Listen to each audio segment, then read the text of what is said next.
فيديو اتنشر على اليوتيوب. هذا الفيديو الذي نشر على اليوتيوب وادعى فيه كذبا ان انا حضرتك تعترف بدولة اسرائيل. اعتراف باسرائيل، فلسطين اعترفوا باسرائيل.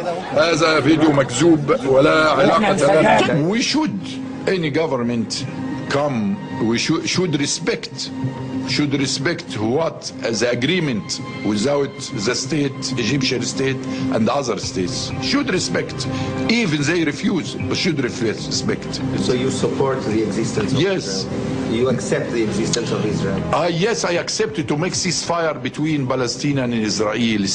We can make even a long ceasefire, but we should say to Palestinians, you should recognize Israel. هذا فيديو مكذوب ولا علاقة له. You should recognize Israel. And Israel you should recognize Palestine. هذا فيديو مكذوب ولا علاقة له.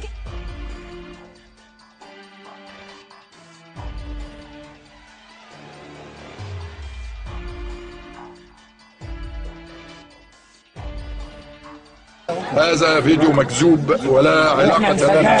كان مسجل في مكتب حضرتك بنقابة الأطباء. الفيديو كان مسجل بمكتب حضرتك بنقابة الأطباء وكان حوار ومترجم إلى العربية. هذا مفبرك، هذه مسألة فبركة والقص واللزق معروف يعني. وأنا موقفي من القضية الفلسطينية معروف لا يحتاج במהלך שנת 2009 הוזמנו לכאן אל משרדי הסתדרות הרופאים של מצרים בלב קהיר. الفيديو كان مسجل بمكتب حضرتك بنقابة الأطباء وكان حوار ومترجم إلى العربية. هذا مفبرك، هذه مسألة فبركة والقص واللزق معروف.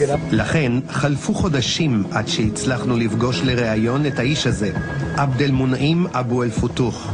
الفيديو كان مسجل بمكتب حضرتك بنقابة الأطباء وكان حوار ومترجم إلى العربية. هذا مفبرك. Corruption become like this big mountain. דוקטור פותוח, בן 59, תושב קהיר, מומחה ברפואה כללית. נחשב לאחד מבחירי תנועת האחים המוסלמים במצרים. מתוך לשכתו בבניין הסתדרות הרופאים, הצליח לנתח את מה שהמערב כולו לא הבין, מה שמובארק עצמו בחר להתעלם ממנו. If any people in any country refuse any ideas, even Islamic rules, it is their rights. If they agree, it is their right. You should respect the willing of people. هذا مفبرك. أنت تعترف بإسرائيل وقلت في حديث لك لابد من فلسطين أن تعترف بإسرائيل.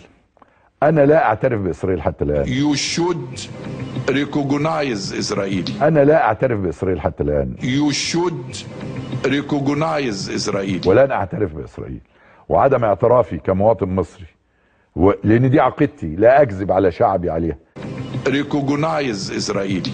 لأن دي عقيدتي، لا أكذب على شعبي عليها. You should recognize Israel. عدم اعترافي بإسرائيل لا يعني بأي حال من الأحوال أن أفرض هذا الرأي على البرلمان المصري أو على الشعب المصري، أو أفرض رأيي ما أعتقده أنا على أي مصلحة لمصر.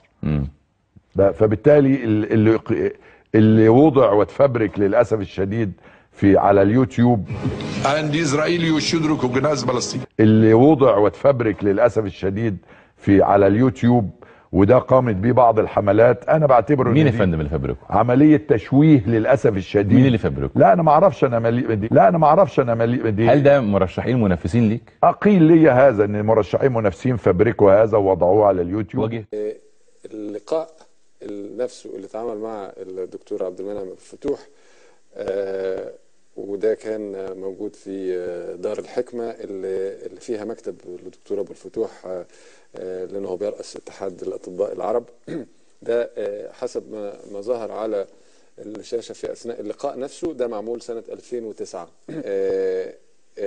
لكن كان في تعليق من مكتب الدكتور عبد المنعم أبو الفتوح، من واجبنا ان احنا على الاقل نذكر جانب منه، بيقول ان تصريحات على لسان الاستاذ محمد عباس مدير مكتب الدكتور عبد المنعم الفتوح، هو منسق حملته، بيقول ان الفيديو الذي تم تداوله تم تسجيله ضمن فيلم وثائقي خلال فترة الحراك السياسي الذي كانت تشهده مصر سنة 2005. الفيديو كان مسجل بمكتب حضرتك بنقابة الأطباء وكان حوار ومترجم إلى العربية. هذا مفبرك. You should recognize إسرائيل. وتم تصويره بدار الحكمة بنقابة الأطباء من قبل قناة بريطانية وثائقية وليس التلفزيون الإسرائيلي. العربية. هذا مفبرك. You should recognize إسرائيل. وقال إن هذا الفيلم أذيع بالفعل قبل 3 سنوات على التلفزيون البريطاني كاملا. فبالتالي اللي وضع واتفبرك للأسف الشديد على اليوتيوب. You should recognize إسرائيل. أنا لا أعترف بإسرائيل حتى الآن. لا أنا ما أعرفش أنا دي. هل ده وأنا موقفي من القضية الفلسطينية معروف. هذه مسألة فبركة والقص واللزق معروف. لأن دي عقيدتي لا أكذب على شعبي عليها.